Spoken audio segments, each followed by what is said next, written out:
ഇപ്പോഴും ആഗ്രഹിക്കുന്നുണ്ട്. ഞാൻ മാനസപൂജ ചെയ്യുന്നുണ്ട്. ഞാൻ ആ സമാധി എനിക്ക് അവിടുത്തെ എല്ലാ ഫീച്ചേഴ്സും എനിക്കറിയാം.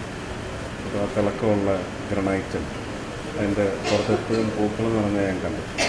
ഞാൻ മനസ്സുകൊണ്ട് പൂജിച്ചിട്ടുണ്ട്. അപ്പോൾ അത് മതിയെന്നില്ല. വേറെ ഒന്നും കൊണ്ടല്ല, അല്ല അതുകൊണ്ടല്ല.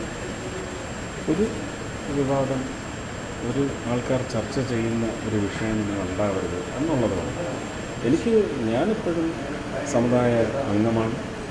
വളരെ ലോയലായിട്ടുള്ള ആൾ തന്നെയായിരിക്കും. സമുദായ അംഗങ്ങൾക്ക് വേണ്ടി തീർച്ചയായിട്ടും നല്ല പണിയെടുക്കണമെന്ന് ആഗ്രഹിക്കുന്നു.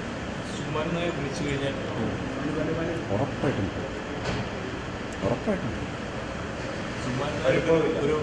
അങ്ങനൊന്നുമില്ല. പരിഭവം അന്ന് ഞാൻ പറഞ്ഞില്ലേ, പരിഭവമോ അല്ലെങ്കിൽ ദേഷ്യമോ ഒന്നുമല്ല. എൻ്റെ ചങ്ക് പൊട്ടിപ്പോവുകയാണ്. ഞാൻ പ്രതീക്ഷിച്ചില്ല. അപ്പോൾ ആ വിഷമമാണ് ഉണ്ടായത്. ഞാൻ ഒരു രീതിയിലും മോശപ്പെടുത്തുന്ന രീതിയിൽ ഞാൻ തിരിച്ച് പറഞ്ഞിട്ടേ ഇല്ലല്ലോ അന്ന്. അല്ലേ? അപ്പോൾ ഭയങ്കര ഒരു ഹാർട്ട് ബ്രേക്കിംഗ് എപ്പിസോഡായിപ്പോയി.